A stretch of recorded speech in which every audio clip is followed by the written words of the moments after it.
जय श्री कृष्णा दोस्तों, कल्पना कीजिए हजारों वर्ष पहले जब न तो कोई पुस्तकालय था, न इंटरनेट, न वैज्ञानिक प्रयोगशालाएं, तब भी हमारे पूर्वजों के पास ऐसा ज्ञान था जो आज के आधुनिक विज्ञान को भी चौंका सकता है। वेद केवल ग्रंथ नहीं बल्कि ब्रह्मांड की अनंत ध्वनि है। वेदों में केवल मंत्र नहीं बल्कि संपूर्ण सृष्टि का रहस्य समाया हुआ है। हम जब भी वेदों का नाम लेते हैं तो मन में कुछ प्राचीन ऋषियों की छवि उभरती है, गहरे ध्यान में लीन, दिव्य दृष्टि से सृष्टि के गूढ़ रहस्यों को जानने वाले।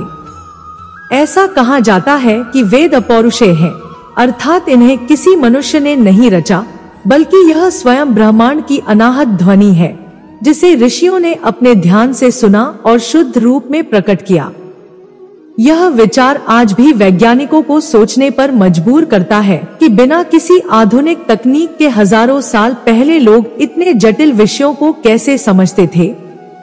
ऋग्वेद, यजुर्वेद, सामवेद और अथर्ववेद ये केवल धार्मिक ग्रंथ नहीं है।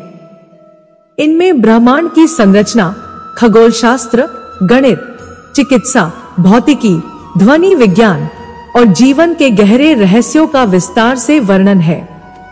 ऋग्वेद में वर्णित नासदीय सूक्त को ही देख लीजिए। यह सृष्टि की उत्पत्ति को लेकर ऐसे प्रश्न उठाता है जिनके उत्तर आज भी विज्ञान खोजने में लगा है।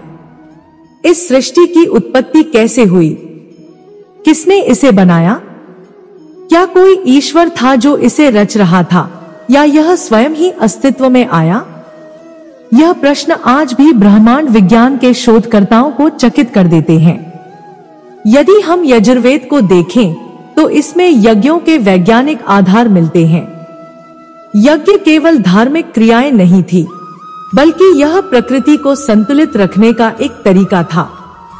आज वैज्ञानिक भी मानते हैं कि कुछ विशेष प्रकार की ध्वनि तरंगे और जड़ी बूटियों का धुआं पर्यावरण को शुद्ध कर सकता है।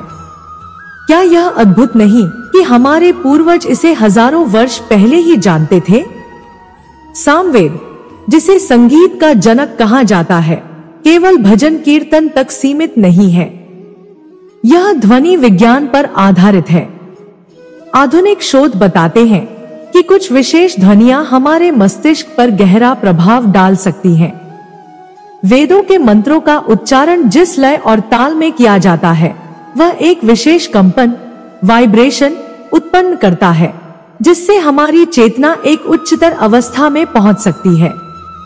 यही कारण है कि जब हम किसी वेद मंत्र को सही स्वर में सुनते हैं तो मन अचानक शांत और स्थिर हो जाता है।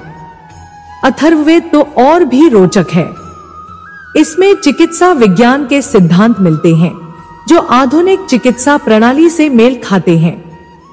इसमें जड़ी बूटियों, मानसिक स्वास्थ्य, योग और रोग निवारण के उपायों का विस्तृत वर्णन है।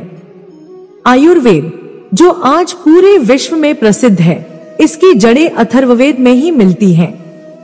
आधुनिक चिकित्सा विज्ञान भी अब यह स्वीकार कर रहा है कि आयुर्वेद की कई विधियां वैज्ञानिक रूप से प्रभावी हैं। लेकिन एक बड़ा प्रश्न यह उठता है कि क्या वेद केवल प्राचीन ज्ञान है, या इसमें आज भी हमारे जीवन को बदलने की शक्ति है?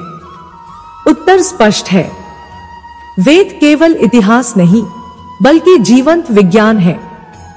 इनमें छिपा ज्ञान आज भी हमें जीवन की वास्तविकता से जोड़ सकता है। जीवन और मृत्यु का रहस्य, आत्मा का स्वरूप, चेतना की शक्ति, यह सब वेदों में विस्तार से वर्णित है। ध्यान और योग, जो आज की भागदौड़ भरी जिंदगी में मानसिक शांति लाने का सबसे बड़ा साधन बन चुका है, वह वेदों से ही आया है।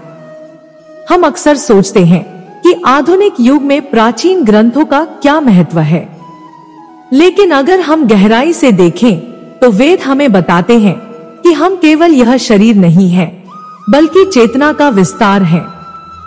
हमारा अस्तित्व केवल भौतिक नहीं बल्कि आध्यात्मिक भी है। इसलिए जब भी आप वेदों का नाम सुने तो इन्हें मात्र धार्मिक ग्रंथ न समझें। यह उस परम सत्य की खोज है जो हमारी आत्मा, हमारे अस्तित्व और इस पूरे ब्रह्मांड से हमें जोड़ती हैं। यह सनातन ज्ञान की वह अमूल्य धरोहर है जो न कभी पुरानी होगी, न कभी अपना प्रभाव खोएगी। यह केवल इतिहास नहीं, बल्कि भविष्य की कुंजी है। जय श्री कृष्णा। राधे राधे।